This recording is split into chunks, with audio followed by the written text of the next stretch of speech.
আসসালামু আলাইকুম রহমতুল্লাহ, সবাই কেমন আছেন?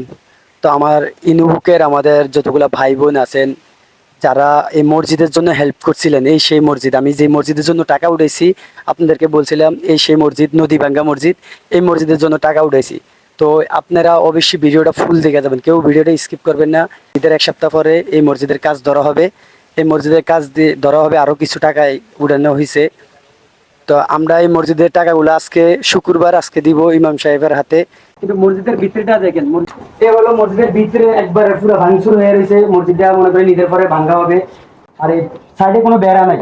এই মসজিদটা দিয়ে সবাই এই মসজিদে নামাজ পড়ে। তো আপনারা ভিডিওটা প্রচুর পরিমাণ শেয়ার করে দিবেন। বিসমিল্লাহির রহমানির রহিম। এই জাকির জাকির আমাকে মোস্তফা মেয়র ছেলে। মোস্তফা মেয়র আমাকে মসজিদের মুসল্লি, জাকির আমাকে মসজিদের মুসল্লি। আমরা এই মসজিদের পক্ষের থেকে মুরব্বী মুসল্লি যারা যেমনি আছে ইমাম সাহেব সহ ওই ফেট সাফে দিছিলাম মসজিদের কালেকশনের জন্য। এখন এই জাকিরের মাধ্যমে ৬,০২১ টাকা এটা জাকিরের মাধ্যমে ইনশাল্লাহ আমরা পাইছি।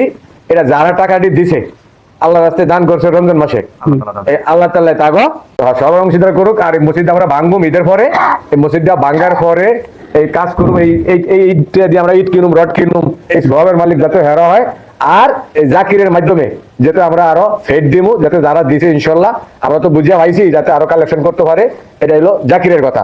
আমরা আপনার কাছে সহযোগিতা চাই। চট্টগ্রাম মাইলের মাথায় ঢাকা বিভিন্ন জায়গায় ফেরি বোট আছে, যারা যেমনি আছে যদি পারেন তাহলে আমাকে অসহায় নদীভাঙ্গা মসজিদটার লইয়া একটু সহযোগিতা করবেন। এটা মসজিদ কমিটির পক্ষের থেকে, মুসল্লিগের পক্ষের থেকে, মসজিদের পক্ষের থেকে আপনার কাছে অনুরোধ রইল, রিকোয়েস্ট রইল। এটা আমার কথা আর কি।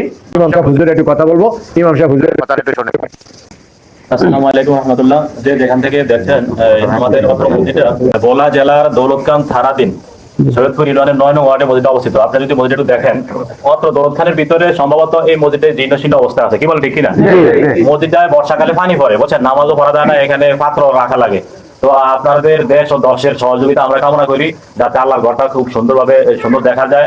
অত্র এলাকার ভিতরে এইটাই সবচাইতে একটু নিয়ম পর্যায়ে মসজিদ আছে। মসজিদের চাল নাই ঠিক মতো, তারপরে বেড়া নাই, বেড়াগুলা ফাঁকা, অনেক জায়গায় মানে বৃষ্টির পানি পড়ে।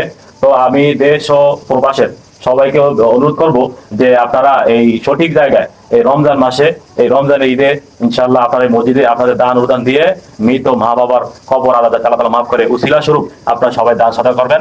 আর যারা দান করেছেন তাদেরকে আমি আমার অন্তর থেকে ধন্যবাদ জানাই। আসসালামু আলাইকুম। সবাই ভিডিওটা শেয়ার করে দিবেন। আর ভিডিওর স্ক্রিনে নাম্বার দেওয়া থাকবে, একটা নাম্বার দিয়ে রাখবো, ওই নাম্বারে নগদ বিকাশ খোলা থাকবে। আপনারা যে যেখান থেকে পারেন সহযোগিতা করবেন। আর যদি সহযোগিতা না করতে পারেন, অবশ্যই ভিডিওটা বেশি করে শেয়ার করে দিবেন। সবাই ভিডিওটা শেয়ার করে দেবেন। এই ভিডিওর মাধ্যমে যা আর্নিং আসবে ইনশাল্লাহ আমরা এই মসজিদের জন্য দান করে দিব।